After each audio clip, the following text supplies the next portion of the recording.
All right, I will call the meeting to order, Jamaica Selectboard for Monday, October 11th. It is 7 o'clock. And just to note, everybody, the meeting's being recorded. The first item is to call for any late additions, any additions to, any additional additions to the agenda. Not tonight. Nothing? Okay, perfect. Second, to approve the minutes from our last meeting, September 27th. So moved. Second. Second, any notes, comments, changes, suggestions? No? Good. All in favor of approving the minutes, say aye. Aye. Aye. It is unanimously approved. Thank you, Sarah. Thank you, Terry. That's right. Thank you, Terry. I'm glad to see you're feeling better. Chris was on there. We'll jump over. Oh, here he comes. Oh, yeah. We'll put him right in the hot seat.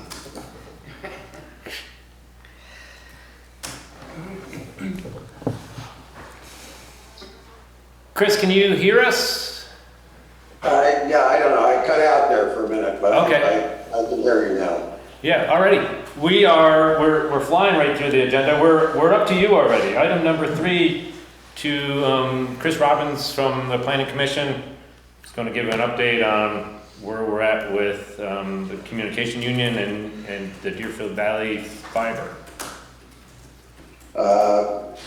Well, thank you. As of the last update, the contract had been awarded to GWI with the Valley Net as their subcontractor. GWI is Great Works Internet.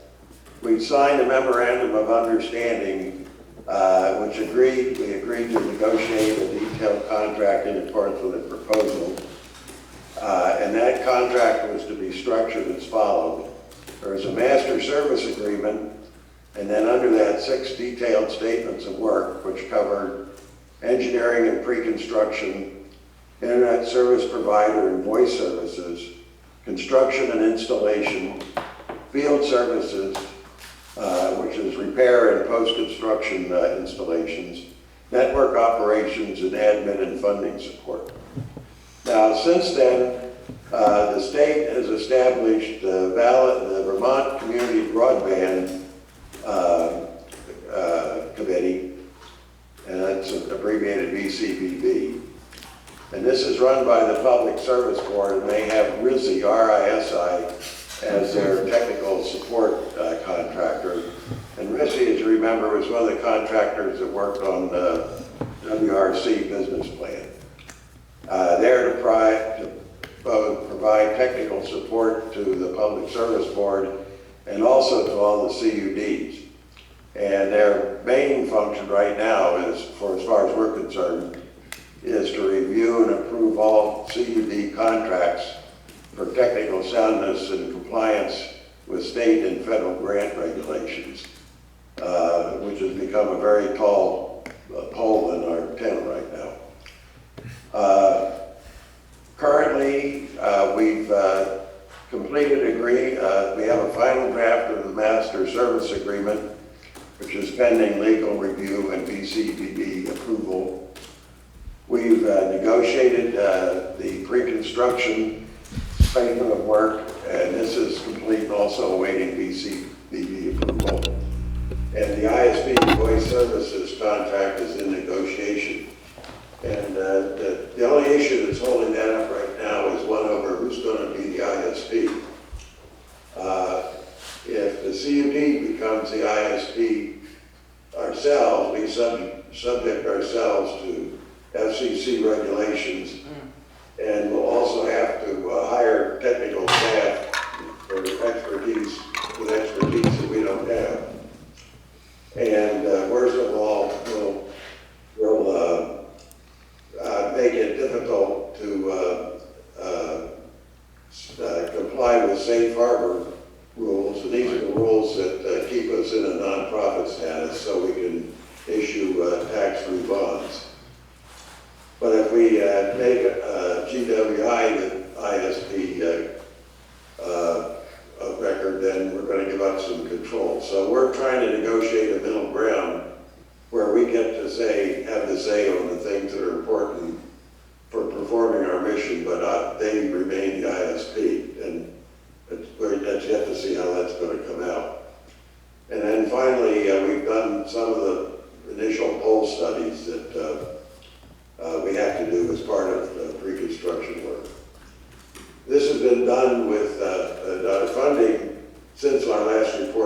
received a 186K grant, which brings the total grant funding we received to date up to about 250K. And that money, among other things, is funding the some pole study work in some of the first towns to be connected. The state has apportioned $20 million to all the cuts for engineering and pre-construction work from the H360 funds. And this is the 180 million portion of the American Recovery Act funding, which the state got.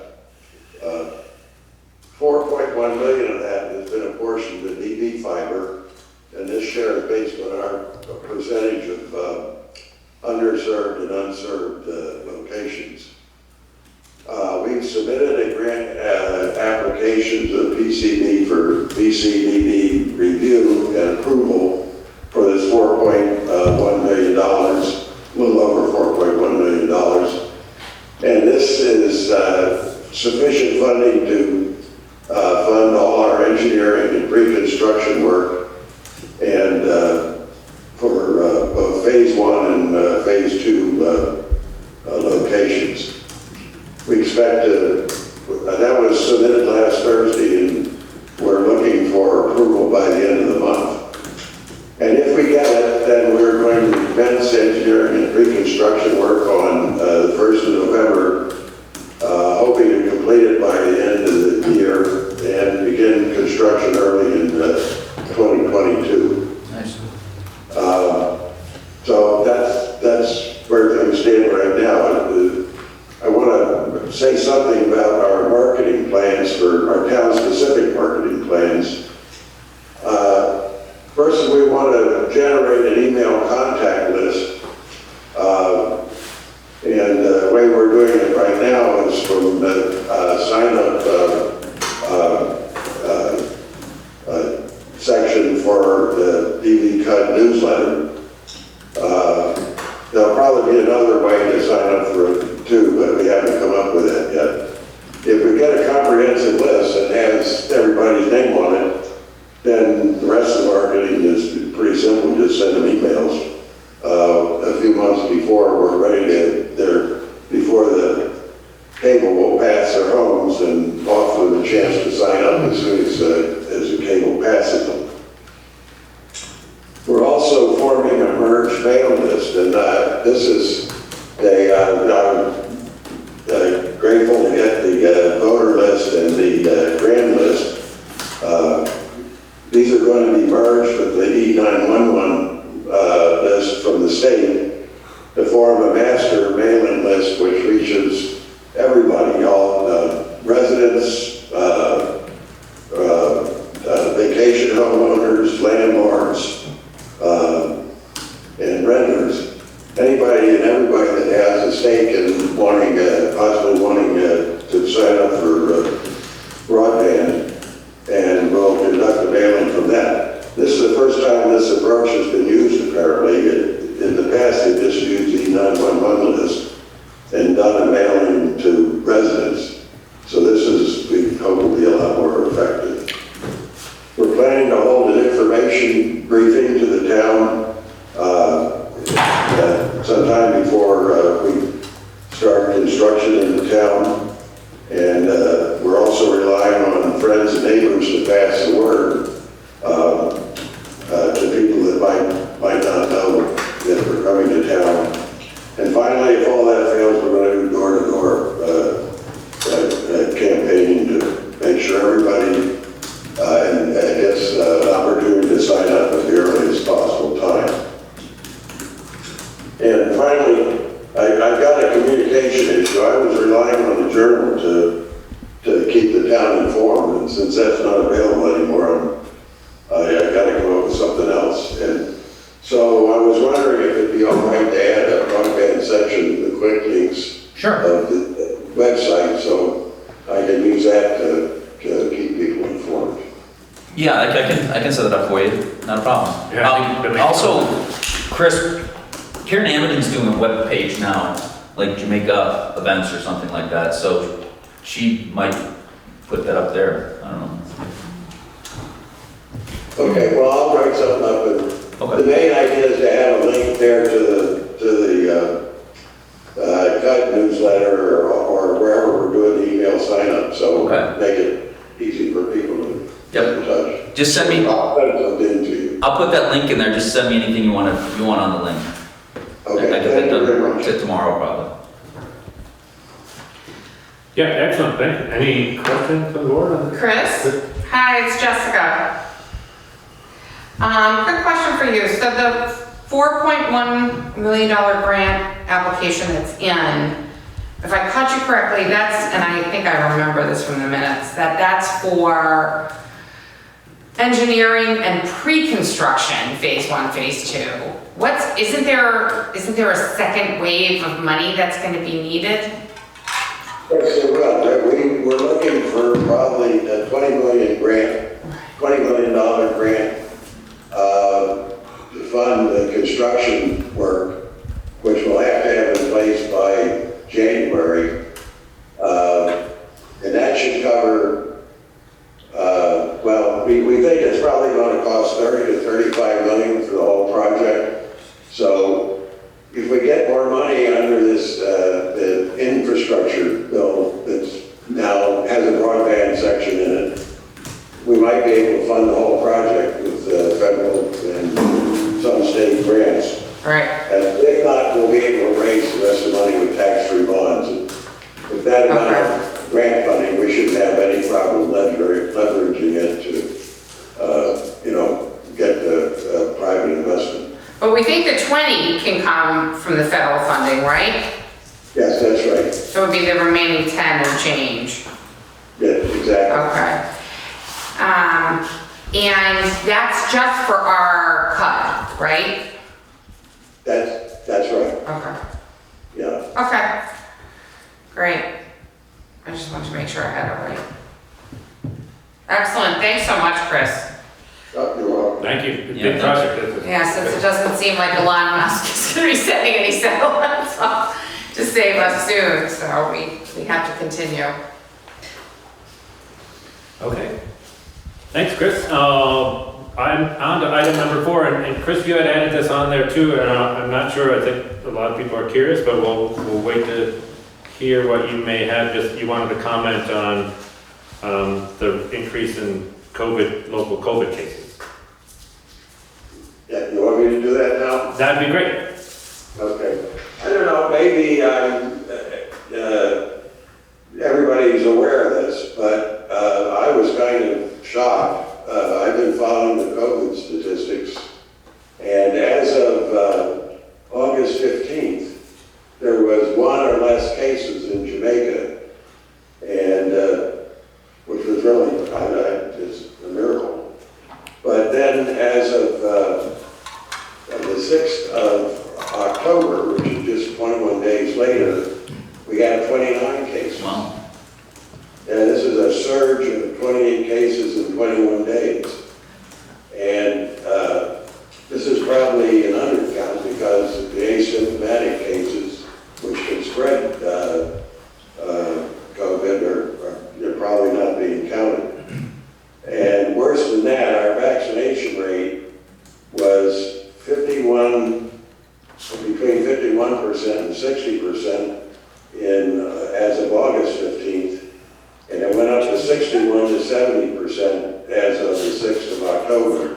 But that's still well under the state's 79.4% for total vaccination and 88.6% for one shot. So it looks to me like we're in the soup. The Delta variant has reached Jamaica now, and we have a lower than average vaccination rate, which makes us more vulnerable than the average state. So I'm thinking the community needs to be warned of this increased risk of infection, and we should do everything we can to encourage vaccination and heighten public health measures. I'm not quite sure. Well, we could add something to the website, maybe. I'm not real sure how to go about this, but, it's a real problem. in danger. And also I want to make a reminder, it's been so long since we did this, but we gathered a list of volunteers who could help with people who are quarantined because of being infected and need help with receiving calls to check up on them or pick up groceries and the like. Network Connections has this list, so anybody that needs help should call Network Connections and ask for it. They'll be forthcoming. Yeah, well, thank you. I mean, it's certainly a concern, I suppose, but it also seemed to have crept up on us. So thank you for paying attention, because I think everybody's aware, obviously, that the Delta variant is prevalent, but to see it so focused on our Jamaica numbers. So, Yeah, Kate, I have a question. This is Kate, Chris. Do we know, is it known whether there was an outbreak, like with a family gathering, or if this is 29 disparate cases, or are we not allowed to know, or? Well, I hate to, I'll guess, the thing that happened between the mid-August and October is the kids went back to school. And there was a much higher infection rate in Townsend and Newfane than we had. And I can't think of any other, I've been told that the children at Leland and Gray weren't taking the masking requirement very seriously. So I'm guessing that's how I got into Jamaica, and now it's here. We're at risk. So, Chris, am I reading the table correct, that it's 29 cases from March 5th to October 6th? So it's a running total, okay. The way when you said it, I thought it was like right now. As of mid-August of this year, it was only one. So that's where the difference comes from. Terrible, okay. Paul. Thank you. Paul? Yeah, quick correction, I think it's neighborhood connections, not network connections. I thought he said neighborhood. Right, neighborhood, it is Neighborhood Connections. Neighborhood connections. Great resource for a lot of things, but certainly if people have need associated with COVID. Yeah, so I don't know, I mean, I think doing what you've done now, Chris, is certainly putting out a little spoke of awareness. I don't know how far and aggressive, I mean, not everybody's, it's not, our webpage isn't so progressive as far as people seeking it out to find information on things like this. So I think there's probably some other sources and ways to get this information out. And it does sound like, I mean, Kate's question is key. I mean, where is it likely coming from?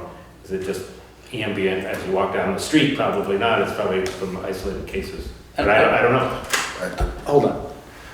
I hate to be the bad guy, but we're the Jamaica Board of Health. And, okay, I appreciate what Chris has said, and I'm way up on, I watch the news as soon as I get up in the morning until I can't stand it, and following what the governor's doing and all of that. Now, if we had a health officer, which we do as Greg, we would be getting some direct guidance as a select board of what to do about a pandemic. We didn't even get that the first time. The Board of Health, if I'm not speaking out of turn, but if the Select Board, which is the Jamaica Board of Health, even what I'm trying to say is that's not in our the Jamaica's Board of Health. We're not. That's not part of the job description. Is to disseminate information for a pandemic. At least that's what when I was health officer. It's not included. We didn't get any extra guidance, or Right. we weren't asked to take part in anything that the state wasn't doing. It's a different. But I understand the concern. Don't get me wrong. But as a board, Yeah, and I don't even know if putting it on the website is town business. I'm not really sure. But that's up to you guys. Yeah. I'm pretty sure that sitting here on the board, that I really, I don't think I can do anything about it. No, I guess I took it a little. This is true. I I mean, took it a it's little true. bit- I would agree, it's not Yeah. necessarily our direct responsibility, but I don't think the inverse is, that means we don't do anything. Right. I mean, if someone raises, Sharing. like Chris raises the Right. point, and Right. I'll be honest, I mean, I thought I was kind of keeping up to date. I don't even see how Chris found the by town vaccination rate. I knew there was by town case rate, and I had heard some school-related cases, but to jump from 20, to 29 from 1 in the last 2 months, it doesn't mean we can't talk about it and maybe push out some information, just as a. Yeah, I mean, it wouldn't be a directive by any means, Right. but it's a sharing of information, this is certainly, Which the media has been blasting us with. yeah. Evidently not enough in Jamaica. Right?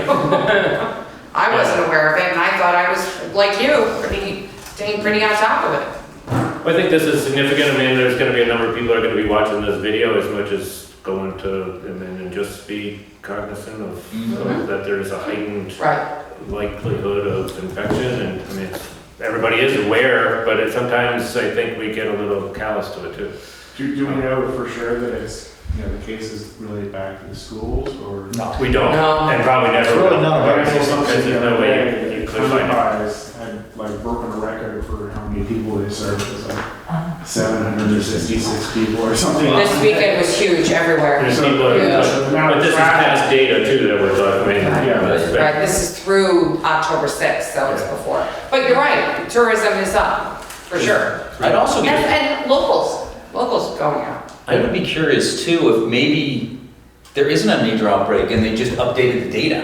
Because There was a hiccup in the data. There had to be more than one case all in 2020 in Jamaica, and maybe it wasn't being reported, there and then wasn't. they, municipal. It's funny you say that, so So- yes, the governor's office did say that there was a lag, there was a big jump, and I'd have to go back to the timing of when that was released, but there was a big jump in the last, There was- past There was month or months. two. Yeah. Months it caught up. Yeah, Right, Okay. yes, and it could be that there wasn't a spike in the last, right. And we're not gonna be 4 weeks, data 15 analysts, weeks, but right. we should be, We don't know what just the share data- that we Yep. still be on vigilant. guard. That's all we. yeah, absolutely. Yeah. Well, thank you, Chris, thanks everybody, I mean, I think that just that conversation is worthy of letting people think about it again. Without taking really proactive measures or whatever, so.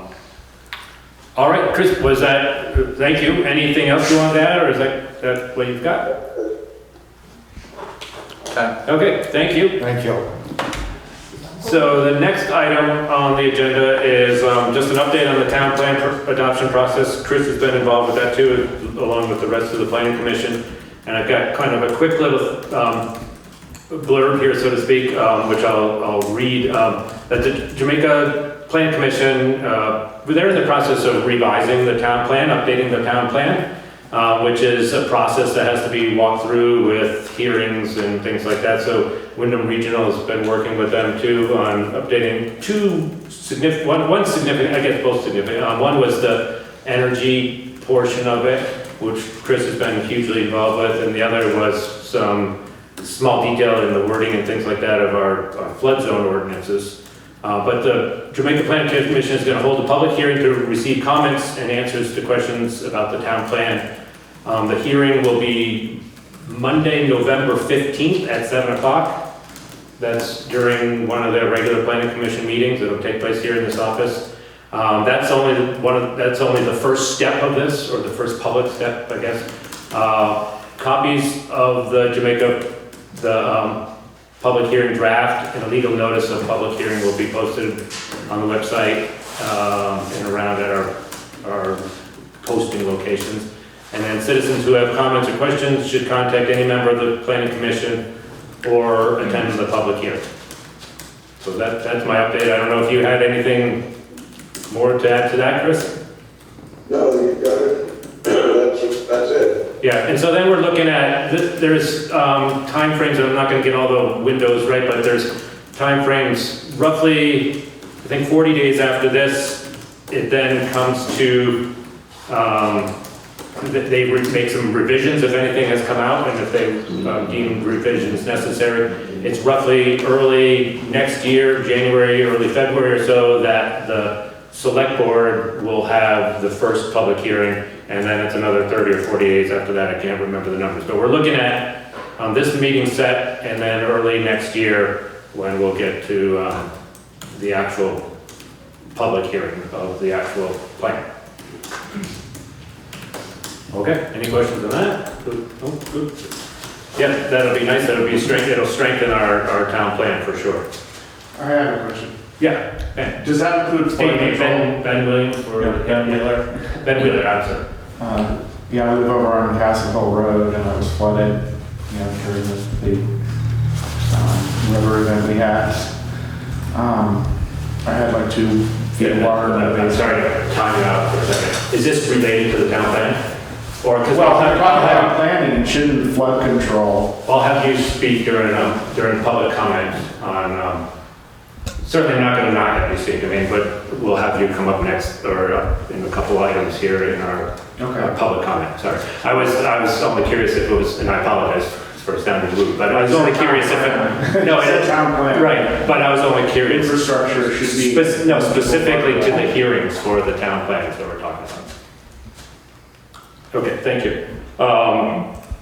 The next item on here is just a reminder that this coming Thursday is an informational meeting on the legalization of cannabis sales within the town of Jamaica. So the information meeting is going to be at 7 o'clock at the town hall. Greg Jolly is going to moderate the meeting. All public is welcome. And so that's the 14th. And then the vote is on the 19th, Tuesday 19th, a week from tomorrow. Here in the office, in this room, polling is open from 10 to 7, if I'm correct, Sarah? 9 to 7. 9 to 7. Get here early, 9 to 7. So it is a Australian ballot. There's 2 items on the agenda, or on the voting ballot. One is to legalize retail cannabis sales, and the other is whether or not to legalize integrated licenses as part of the state's process to, it's a moving target, not a moving target, but it's a moving system, but we're in the process of walking toward the legalization of cannabis sales within the state, and each town has their option of what to do. And at this informational meeting, is there gonna be presenters? There are several people Like that 2 pro and con, is that what it looks like, or? It's an open meeting. it is an open. Well, I got an email saying that so-and-so is gonna be Right, there. I saw that, and they're, yeah. You know, but And as of now, there's not an agenda for it. It's a public meeting, so if anybody, just like at town meeting, anybody can come up and speak. And Greg Jolly's going to moderate that, but there was certainly, and I hope, that there's people pro and con. But there's I'm gonna bring it up because the town has no position one way or the other, right? As a board, right? No, No, not we haven't represented. The town. Our mission- I'm not saying we do, but except I'm to bring a vote. telling you. Our mission Our is position to is to bring a vote. to let the Yeah. town decide. Town right? decides. Yeah. Yeah. Yeah, that's a good point, because I hope there is plenty of people there to offer opinions on both sides. Yeah. All right, item number 7, and I apologize for the nuances of it all, but for public concerns, so, Ben. Yeah, flood control.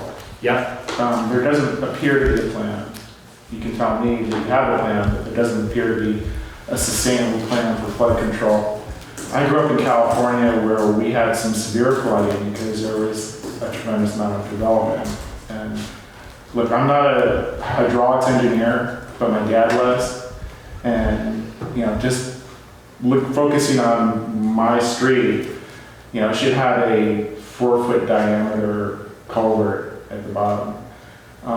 We have regulation for people who are in the flood zone, but we have no regulation for people who have just bought 10 acres and are building on it and putting up blacktop and, just to give you an idea of how much water accumulates, a 1,000 square foot roof will yield about 633 gallons of water with 1 inch of rain.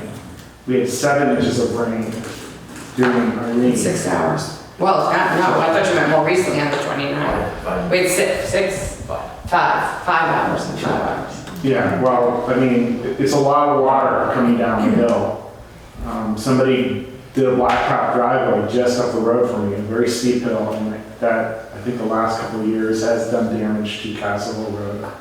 And that's why I say there's no plan. This town is much more reactionary than preventive. And I think you need to start being preventive because, you know, something a little bit larger or something closer to what we saw with Irene, and it's ironic this board is more concerned with flood control considering what happened with Irene. And I mean, not to dish you, Tom, but you did say something, but it was about like moving the river in front of your house. Mm-hmm. You know, that's not appropriate behavior for a board member. You know, you should be looking at the big picture that affects the whole town. And right now, you know, it's a bomb that's waiting to go off. I mean, on my street, the little pipe that exists that channels water into the little creek in front of my house is about 75% filled with rock and sand. So, you know, anything that's going to come down the hill is going to probably wash my truck into the river, block the river, or the creek, whatever, in front of my house, and go into the firehouse. And, you know, I mean, when you get into like big scale amounts of water coming down, you don't know, you know, is it going to wash the firehouse into the bridge and take out the whole town? There's no plan. And I had asked the treasurer when I paid my taxes that this become a topic on the agenda tonight. And obviously it's not. Flood control was not mentioned, was it? It was not, but in typical fashion, it's up, I mean, we have a lot of things that get on our agenda. I'm responsible for putting together the agenda. Well, you were there. I mean, you were on my street looking at the flag. Yeah, we had this conversation for sure. Yeah. But as far as the agenda goes, this is exactly, I mean, the process that you're going through right now to bring it up before the board. Not that we're unaware of it, we certainly are very aware of it. And there's been a lot of flooding and damage throughout town. I mean, my parents did do something about it, and they stopped about $1 billion in development in California.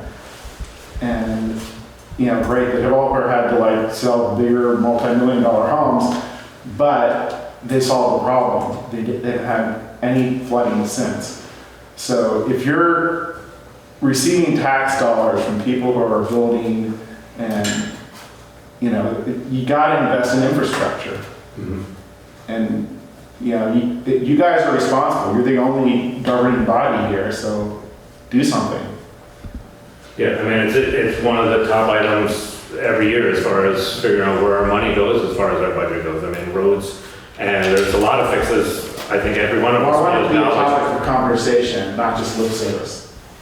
I'm not giving you just lip service. This is absolute. I'm sort of taking a little offense to some of your comments, sir. I live on Back Street next to Tom, and to sit here and tell me that the select board members, we don't care about flooding in town. I watched 4 of my neighbors' property from Tom's house down go into the drink, and my house stayed for some reason. It was also in on with the past select board member, an EMD guy, Paul, with all of the FEMA stuff, where we did correct as much as we could with the money that we don't have, and we're still paying back. You know, I'm taking, you know, I appreciated that, you know, you got some damage up there, but we don't have $900 million to put all kinds of special, we're working on that. We got another thing we got to deal with disaster money. We're inheriting more water from fixes upstream from Irene. I mean, to sit, and I don't think Tom meant to move the river to fix his house, he meant to save the rest of the road and the bridge. Big picture. I got the big picture. I've been living here for a long time. I never lived in California. And I'm just telling you that there are a lot of people on this board and in this town that are concerned with the infrastructure.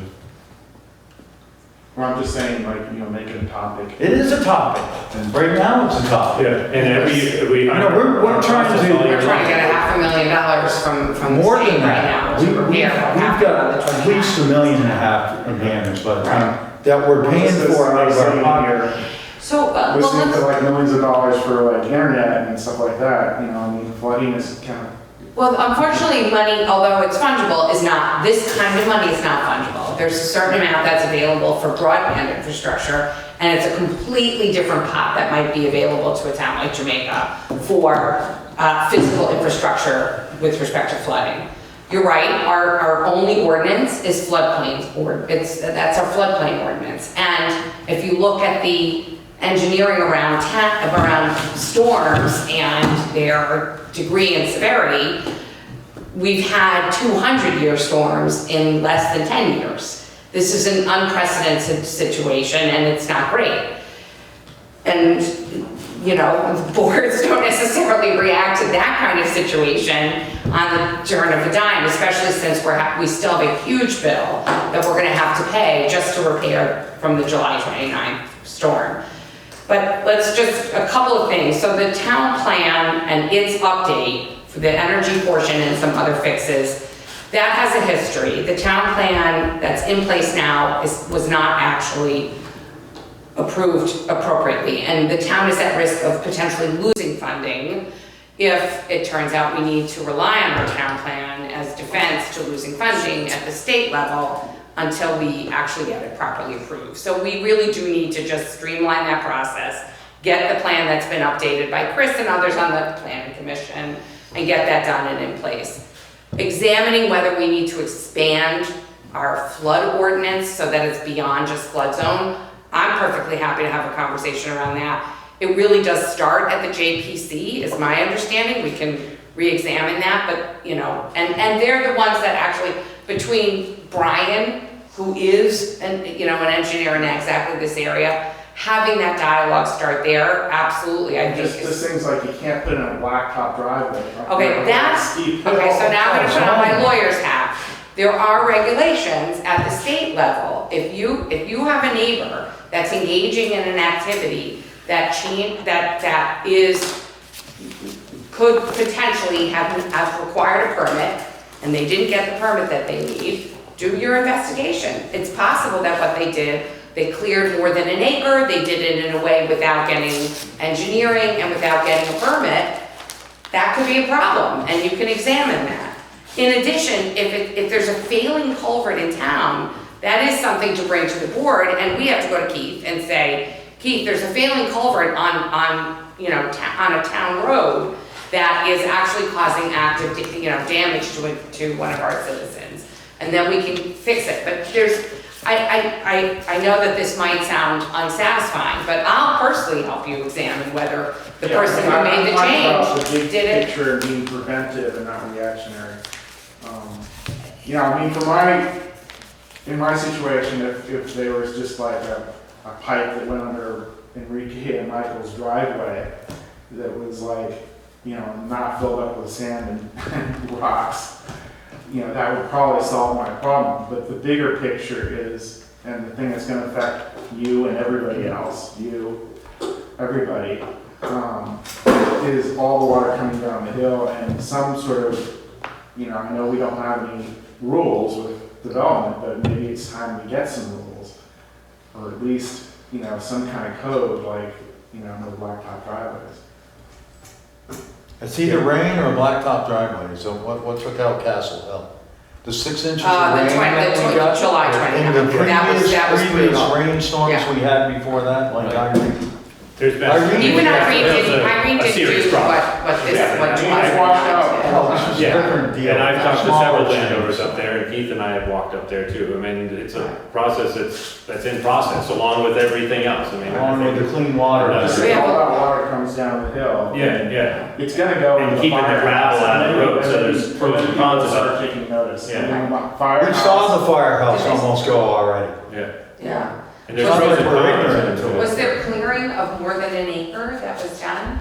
Or, no? No. We're not talking about that size. Well, I don't know. I mean, there's the way nobody knows from the surface of it because, you know, you have like 10-acre lots and then people do what they do. And we don't know, nobody's really counting what's the accumulation of all the water.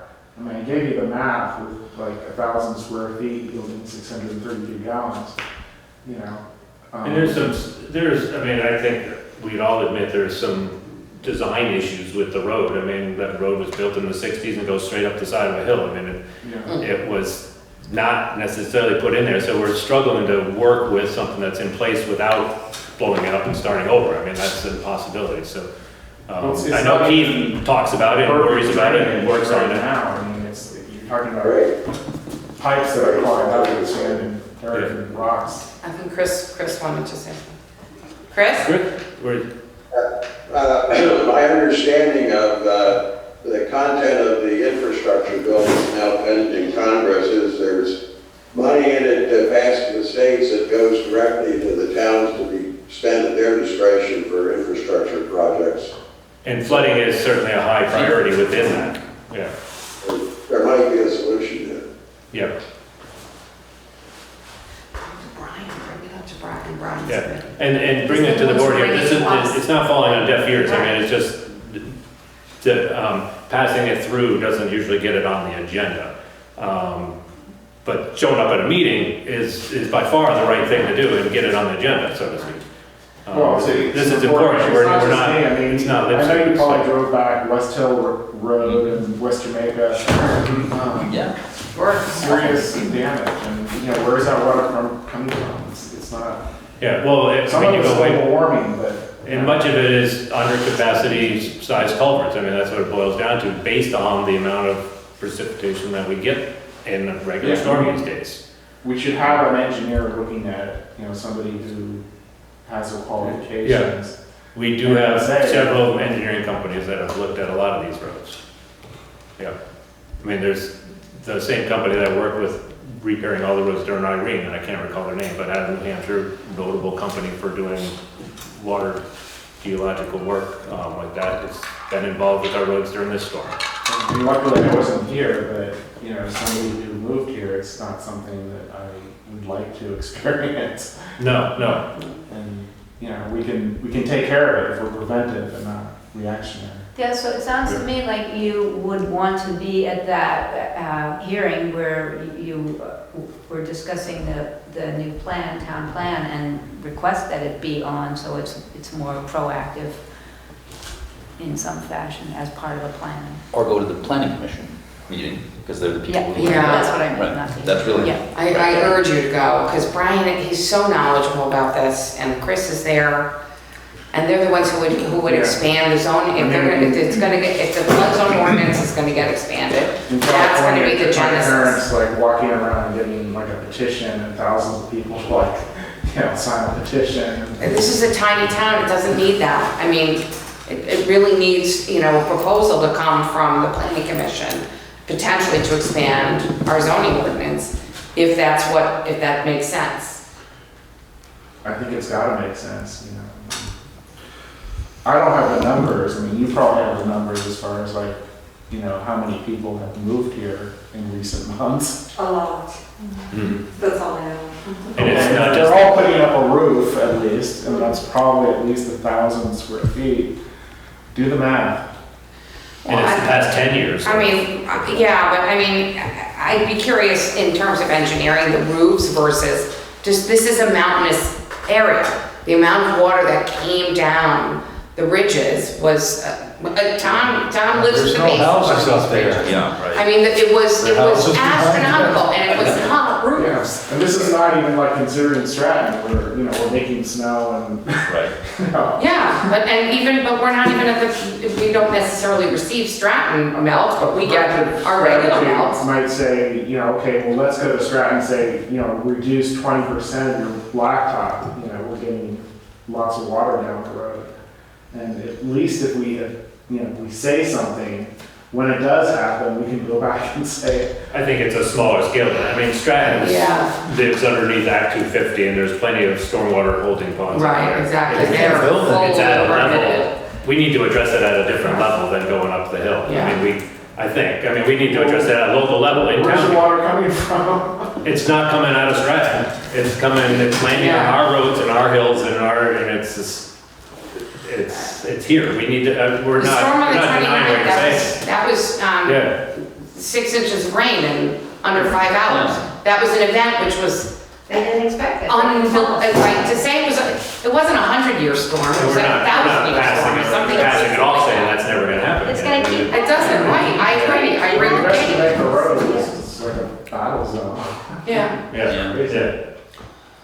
you should see Turkey Mountain. Yeah. Yeah, that's. Well, thank you, Ben, honestly, it's a serious, viable conversation. Yes. Legitimate conversation. It's not coming up. Passion is a good thing. So, thank you, and not falling on deaf ears. We've been, Are there any Working with- restrictions that I would have as far as like if I wanted to put up a stone wall or something that? Are you in the Because I'm in the flood? flood zone. Are you in the flood zone? I mean, if I want to put up something to protect my There- property, can I do that? you would have to work through the flood zoning administrator to, I mean, it's possible, you just can't go do it. You have to, it has to be, I mean, Brian could answer to that too, because he has done it in his yard. Right. And you just have to do it to a certain standard, and that it's, that the state flood, I don't know their titles, I but mean, I that's, shouldn't be dealing with drainage on the road. That's not my job. No, right. That's the town's job. right. And a lot of the water that came in the yard too came underneath the bridge, and Yeah. it came from all directions. I mean, that was already in the river where it should have been. Probably solve the problem a little bit too. Yeah, so there's a lot of pieces to it. Anyways, I felt like I needed to say something. Because Absolutely. it seemed like Yeah. everything's been done. Okay, thank you. Thank you.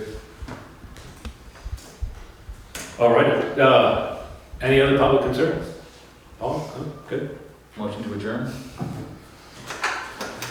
Second?